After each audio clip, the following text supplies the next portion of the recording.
ఒక్కటి మాత్రం ప్రముఖంగా చెప్పారు. కర్పూర వీటికామోద సమాకర్ష దిగంతరా, అమ్మవారు వేసుకునే తాంబూలం. మళ్ళీ తాంబూల పూరితముఖి, అమ్మవారి యొక్క ముఖి అంటే ముఖం అనుకోకూడదు. సంస్కృతంలో వదనం ముఖం, వదనం అంటే ముఖము, ముఖం అంటే నోరు, రెండిటికి సంస్కృతంలో ఒకటే మాట వాడతారు. కాబట్టి తాంబూల పూరిత ముఖి అంటే ఎప్పుడు తాంబూల చర్వణం చేస్తున్నటువంటి నోటితో ఉంటుంది.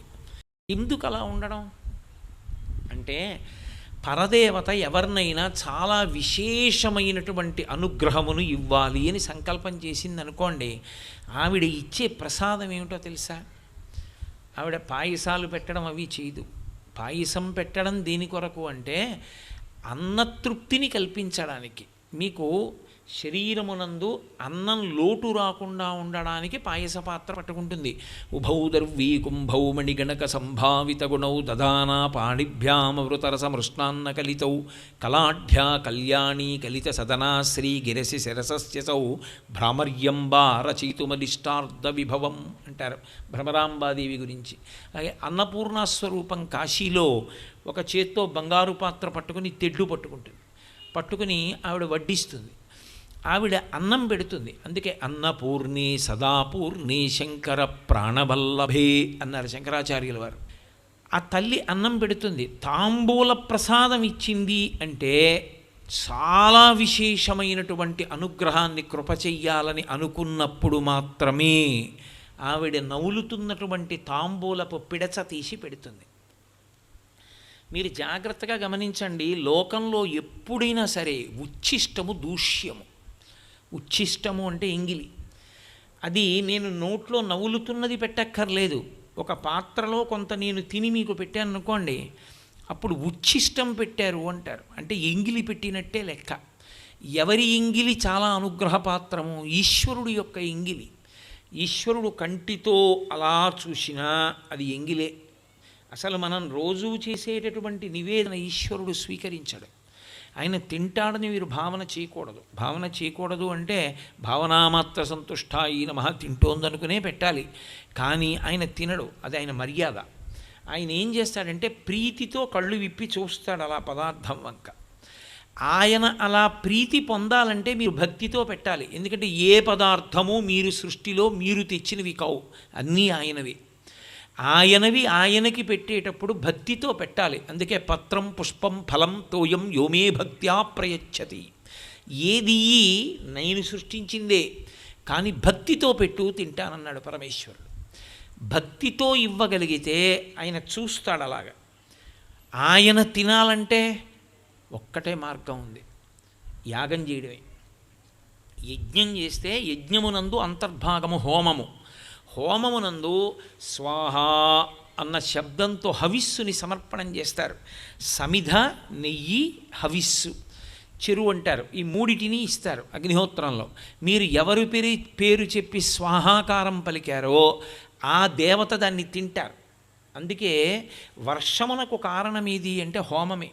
యజ్ఞము చేస్తే వర్షం పడుతుంది, ఎందుకంటే దేవతలు సంతోషిస్తారు, వాళ్ళ కడుపు నిండుతుంది.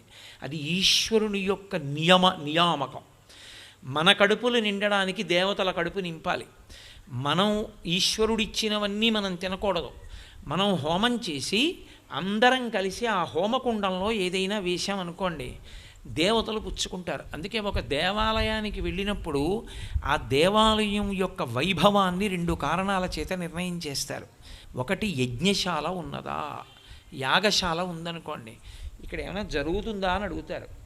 ప్రతిరోజు ఇక్కడ గణపతి హోమం జరుగుతుందండి అన్నారనుకోండి, ఆ దేవాలయం మీరు నిత్య దర్శనం చెయ్యవచ్చు, ఆ దేవాలయంలో మీరు కొంతసేపు కూర్చోవచ్చని గుర్తు. ఎందుకంటే అక్కడ మీరు ఏది చేసినా దేవతానుగ్రహం పొందుతారు. కారణం ఏమిటో తెలుసా? తినాలంటే రావాలి, వచ్చాక కూర్చోవాలి. అందరూ ఒక్కసారి కలియబడి తింటే అసహ్యంగా ఉంటుంది. కూర్చోవాలి, కూర్చుంటే పిలుస్తారు, ఒక్కొక్కళ్ళని పిలిచి పెడతారు. దేవతలు కూడా అంతే, యజ్ఞశాలకు వచ్చినప్పుడు కూర్చుంటారు. ఒక్కొక్కరి పేరు పిలిచి స్వాహాకారంతో ఇస్తే లేచి వచ్చి పుచ్చుకుంటారు. రామాయణంలో బాలకాండలో చెప్తారు, ఇష్టింతేహం కరిష్యామి పుత్రీయాం పుత్రకారణాత్ అధర్వశిరసి ప్రోక్తై అంటాడు దశరథుడు. నేను ఇష్టి చేస్తానంటాడు. దేవతలందరూ వచ్చి కూర్చుంటారు. అప్పుడు బ్రహ్మగారితో మాట్లాడారు. కాబట్టి దేవతలు వస్తారు. ఎక్కడ యజ్ఞశాల ఉన్నదో అక్కడ దేవతలు వచ్చి కూర్చునే భూమి అని గుర్తు. వాళ్ళు అన్నం తిన్న ప్రదేశం కాబట్టి దేవతలకు ఒక లక్షణం ఉంటుంది. వాళ్ళు ఏది పుచ్చుకున్నా మీకు ప్రతిఫలం ఇవ్వకుండా వాళ్ళు వెళ్ళరు. అది వాళ్ళకి నియమం. వాళ్ళు తప్పకుండా ఏదో ఒకటి ఇస్తారు మనకి. అందుకే మీరు చూడండి, నాకెందుకండి అన్నా సరే వాళ్ళు ఊరుకోరు, ఏదో ఒకటి ఇస్తారు. అదే కొంప ముంచేసింది కూడా లోకంలో. కుంతీదేవి చాపల్యంతో పిలిచింది సూర్యభగవానుణ్ణి. వచ్చి కనపడ్డాడు, చూశాను, చాలా సంతోషం, వెళ్ళిరా అంటే అలా నేను వెళ్ళకూడదన్నాడు ఆయన. నువ్వు ఏదో ఒకటి అడుగు ఇస్తాను అంటే అదేమిటి, ఎందుకు నాకు అంటే, ఎందుకు నాకంటే అది మా లక్షణం, కనబడితే ఇస్తాం. నువ్వు నా వంక చూసి అబ్బా ఎంత బాగున్నాడో అన్నావు కాబట్టి నా లాంటి కొడుకుని ఇచ్చేస్తున్నాను, నీకేమీ అక్కర్లేకపోతాయని కొడుకుని ఇచ్చెళ్ళాడు. ఆయనే కర్ణుడయ్యాడు మహాభారతంలో. కథ తిరిగిపోయింది. దేవతలు ఏదో ఒకటి ఇస్తారు. దేవాలయంలో యాగశాల ఉన్నది అంటే రోజూ దేవతలు వచ్చి కూర్చుంటారు. మీరు తెలిసో తెలియకో యాగశాలలో యాగం జరుగుతున్నప్పుడు మీరు వెళ్ళి దేవాలయంలో కూర్చుని, ఈశ్వర నా మనసు బాధగా ఉంది, నాకు ఈ కోరిక తీరాలి అని, వైదికమైన కోరిక, ఏదో కూతురు పెళ్ళవ్వాలి, కొడుకు ఉద్యోగం రావాలి, నేను ఆరోగ్యంగా ఉండాలి, ఆవిడ కోరుకోడు. అటువంటి కోరిక కోరారనుకోండి, అక్కడ అనుగ్రహం లభిస్తుంది. అందుకే యాగశాల ఉంటే ఒకెత్తు, మహాభారతం 18 పర్వాలు ప్రవచనం జరిగితే ఒకెత్తు. ఇక్కడ మహాభారతం చెప్పారా అండి అని అడిగాను అనుకోండి, 18 పర్వాలు చెప్పారన్నారనుకోండి, మీరు వెంటనే ఆ దేవాలయంలో ప్రణిపాతం చేయాలి, నేల మీద పడి నమస్కారం చేయాలి.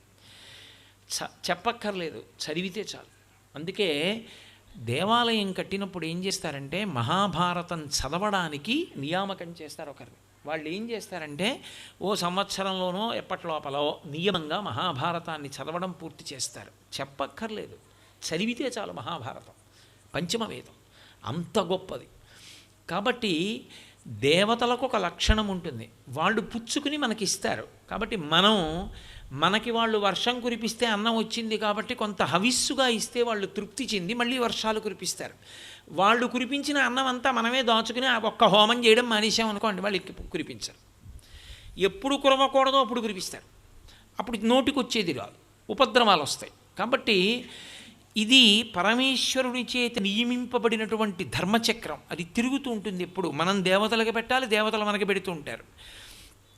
కాబట్టి పరదేవతా స్వరూపం కూడా తాంబూల చర్వణ ప్రసాదాన్ని పెడుతుంది. అది పెట్టింది అమ్మవారు అంటే ఆయన చరిత్రలో శాశ్వత స్థానం పొందేశాడని గుర్తు. అమ్మవారి తాంబూలపు పిడచ తిన్నవాడే ఏమి పొందుతాడు అని నన్ను అడిగారు అనుకోండి, నేను కాదు, శంకర భగవత్పాదులంతటి మహాపురుషులు చేతులు ఎత్తేశారు.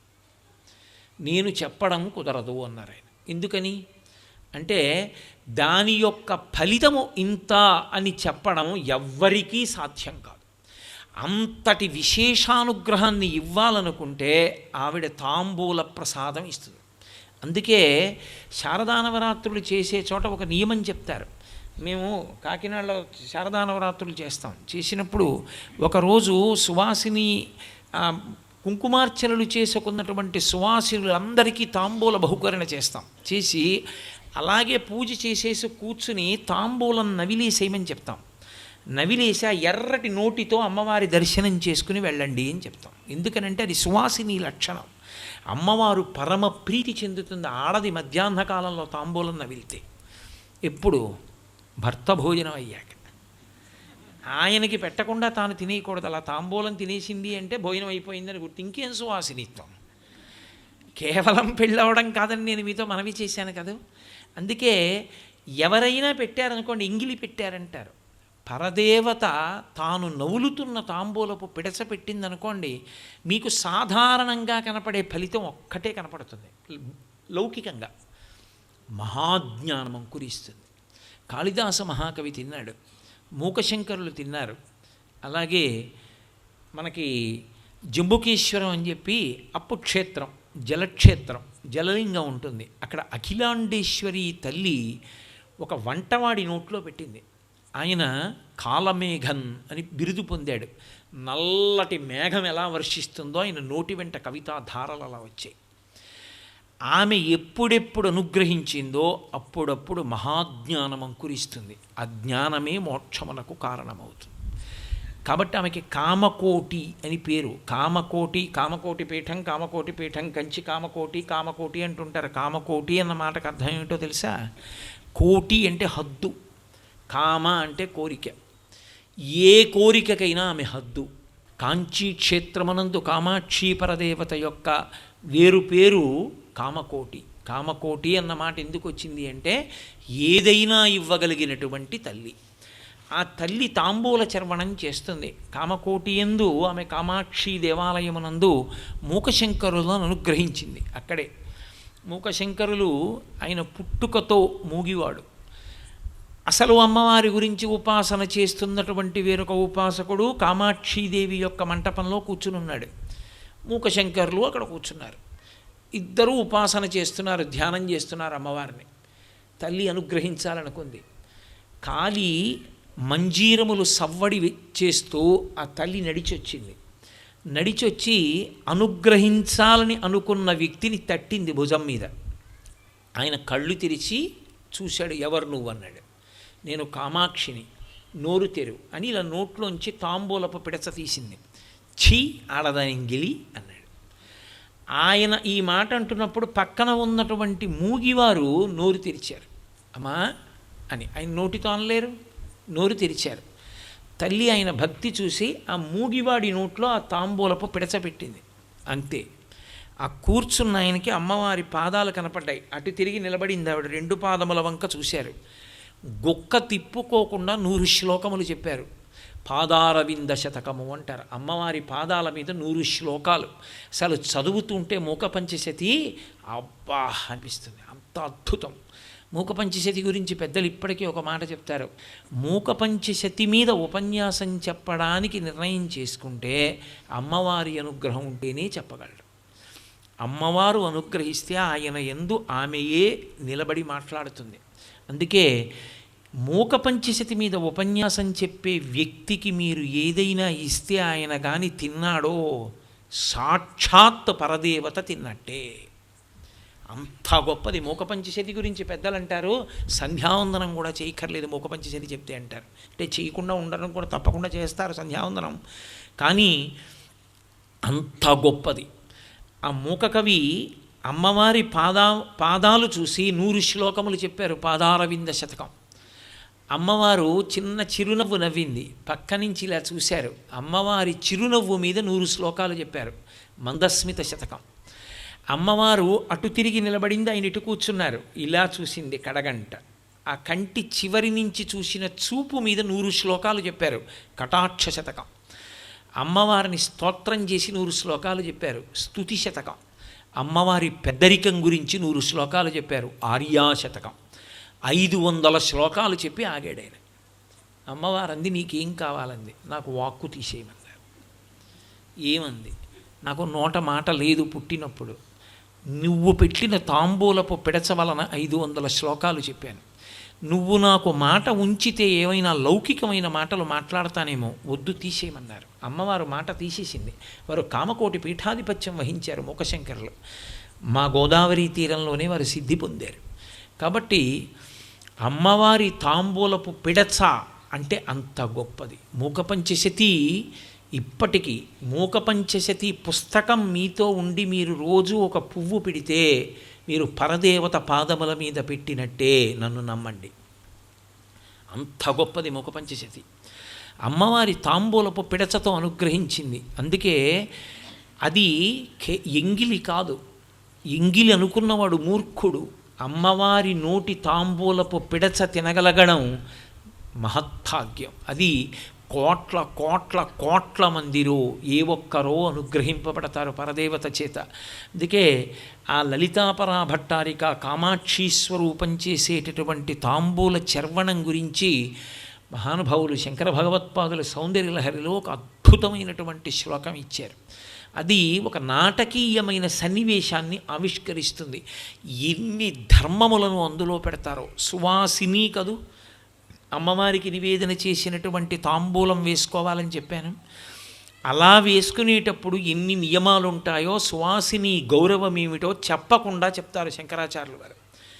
అందులో ఆయన అంటారు, రణీజిత్వా దైత్యానపహృత శిరస్త్రై కవచిభి నివృత్యై చండాంశస్త్రిపురహర నిర్మాల్య విముఖై విశాఖేంద్రోపేంద్రై శశివిశదకర్పూరశకలా విలీయంతే మాతస్తవ వదన తాంబూలకపళా అంటారు.